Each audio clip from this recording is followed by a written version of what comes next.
1 Timothée 1, verset 18 et 20. Est-ce que le croyant peut blasphémer contre le Saint-Esprit? Dans tout ce que nous avons développé jusque-là, nous voyons clairement que le blasphème ne concerne pas le croyant. Ça concerne celui qui n'a pas encore cru. Ça concerne celui qui n'a pas encore reçu Jésus-Christ. Celui qui n'a pas encore reçu Jésus-Christ, c'est celui-là qui blasphème contre le Saint-Esprit. Celui qui refuse d'accepter Jésus-Christ comme son sauveur et Seigneur. C'est lui qui blasphème contre le Saint-Esprit.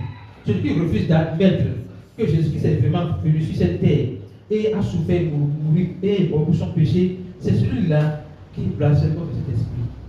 Alors, celui qui a déjà reçu Jésus-Christ n'est plus dans la catégorie de ceux qui blasphèment contre le Saint-Esprit. Mais il est dans la catégorie de ceux qui ont déjà reçu Jésus-Christ en eux.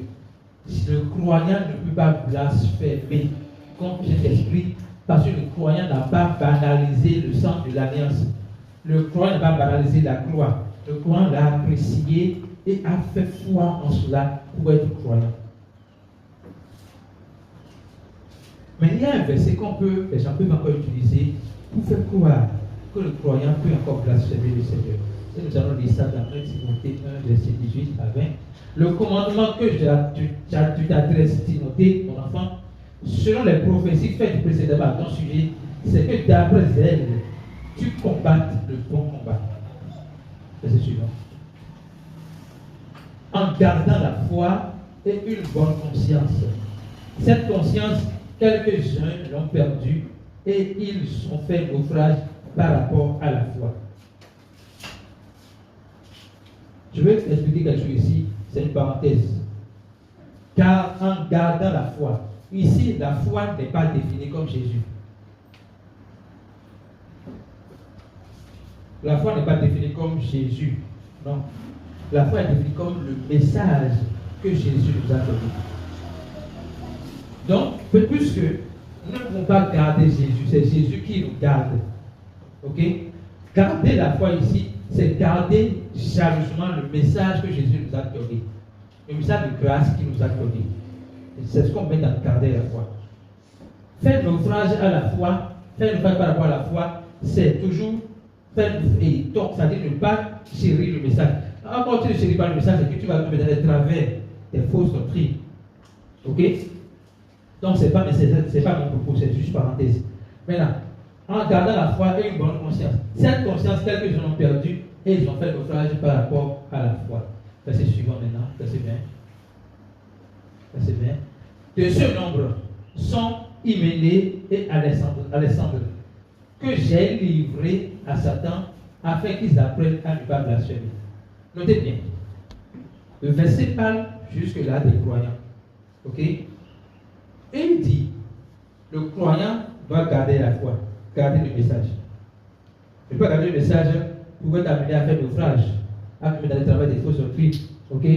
Maintenant, il dit que ce nombre, c'est-à-dire ceux qui ont fait naufrage, ceux qui se sont détournés du message, pas de Jésus, ce n'est pas ceux qui se sont détournés de la foi en termes de Jésus, non, parce que Jésus est éternel en nous. Ceux qui se sont détournés du message et qui ont commencé par faire des choses contre le message dans leur conduite, il dit, de ce nombre, il y a Hyménée et Alexandra que j'ai livré à Satan afin qu'ils apprennent à ne pas blasphémer. Livré à Satan ici, ce n'est pas le diable, c'est livré à leur propre conscience. C'est leur conscience maintenant qui va commencer par les condamner. Ok? Maintenant, qu'ils apprennent à ne pas blasphémer, blasphémer dans ce contexte n'est pas rejeter le salut. Mais c'est se moquer de la grâce que tu as déjà reçue. Vous comprenez ce que il dit? Blasphémer ici, ce n'est pas rejeter le salut, mais c'est se moquer du salut que tu as déjà reçu. C'est se moquer de la grâce que tu t'as déjà fait, tu t'es déjà donné. C'est te moquer de ce que tu as déjà reçu. Lorsque on vous donne une moto, une voiture, et que vous voulez n'importe comment pour que la voiture fasse accident, je ne le souhaite pas, ou la moto fasse accident, c'est vous qui avez détruit la moto. Ok? Vous n'avez pas apprécié le don qu'on vous a fait. Vous n'avez pas valorisé le don qu'on vous a fait. Mais ici, le message n'est pas dit blasphémer comme cet esprit. Non, ça ne croit plus parce que non, c'est pas ça. Le croyant a déjà reçu le salut. Il n'a pas blasphémé comme cet esprit. Il a juste banalisé ce ce qu'il a déjà reçu. Il n'a pas vécu comme ayant en lui Dieu. Il n'a pas montré sa vie comme possédant en lui Dieu. Il a vécu comme un païen. Et dès lors, c'est sa conscience qui va le condamner. Parce que la conscience que Dieu nous donne, c'est pour nous guider à revenir sur son chemin. Quand on parle de garder le message avec une bonne conscience, c'est que nous devrions faire en sorte que le message ne nous quitte pas des yeux. Nous ne devons pas quitter le message des yeux. Nous devons être tout le temps en train de nous nourrir de ce message. La raison pour laquelle nous sommes tenus ici de revenir sur le même message plusieurs fois de différentes manières, c'est pour que nous soyons tout le temps en train de nous nourrir du message, de contempler le message, afin que le message puisse commencer par devenir notre être. Plus le message sera notre être, plus nous allons manifester Christ facilement.